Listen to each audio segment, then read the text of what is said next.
Russian operatives spent tens of thousands of dollars on ads across Google products ahead of the 2016 election, including YouTube and Google Search, according to reports. Matt Rourke, the author, Brian Norcross, is senior hurricane specialist at the Weather Channel and author of My Hurricane Andrew story. In the lead-up to the 2016 election, 10 million Facebook users were targeted by Russian political ads. After those people reposted and shared with their friends, the number of users exposed to the ads grew to 126 million. On October 31, corporate attorneys from Google, Facebook and Twitter were grilled by lawmakers about their companies' roles and responsibilities in policing harmful content on their platforms. But the discussion about the digital behemoth's ethical obligations should not be limited to election ads. We should also question their role during emergencies, another time when the quality of the information people receive is critical.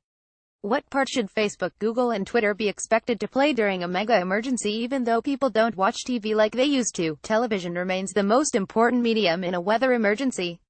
Upward of 90% of people in hurricane threat zones still say that television is their primary source of critical information and instructions. But the lines between traditional television and video through Facebook and Google are blurring, as those platforms have increasingly become go-to sources when people are looking for information and instructions. The problem is that neither company has fully accepted its role as a responsible emergency information conduit. In fairness, Google has thought about this. It changes its algorithm during emergencies to push information from sources it deems credible to the top of the search results page. Its solution, however, is half-baked, the bare minimum when the situation calls for a refined and reliable system, if lives are to be saved. Facebook, on the other hand, is just now realizing that it is more than a dumb wire that connects people. By creating a monstrous, uncontrolled web of connections, it now owns a dangerous free-for-all that can have significant implications in an emergency. The premise that the value of information can always be determined by how often it is liked, shared, searched, or clicked has never been true. But in day-to-day life, nobody dies when bogus news, unfounded opinions, or half-truths are given high priorities and Google search results are your Facebook's so-called news feed. That is not the case in an emergency. Emergency managers know that confusion is the enemy. Once a local government deems a hurricane threat sufficient that an evacuation is required, quick reaction by the public is critical. Confusion slows response. Just because somebody has a laptop, a Wi-Fi connection, and an opinion that the storm isn't going to be that bad, does not mean his or her post has value. And it may well be dangerous. I am not proposing that Google and Facebook ban or otherwise try to stop people from expressing their opinions, but I do propose that these giant, rich companies accept responsibility for what they have wrought platforms that are guaranteed to dilute, miss, or bury critical emergency messages. The solution: Facebook and Google should actively facilitate the collection, aggregation, and distribution of official emergency information from vetted cities, counties, states, and other critical agencies, and push it to the top.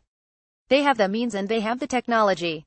They just need the will to move out of the shadows of their passive ideologies and into the real world where what they do can mean life or death for their users. In the United States, the communication channels for the distribution of official government information and instructions, even in a mega disaster, are private.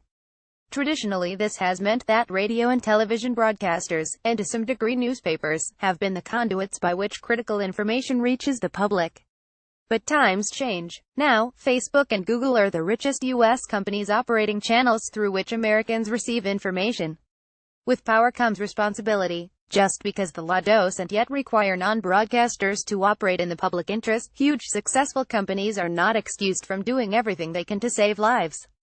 If a big earthquake hits Silicon Valley, no amount of Googling or Facebooking would uncover official information from law enforcement or emergency management because there is no organized system to collect and aggregate it. Let's hope it doesn't take a major disaster to focus Facebook and Google on real solutions. The physical impediments are few because the technology already exists.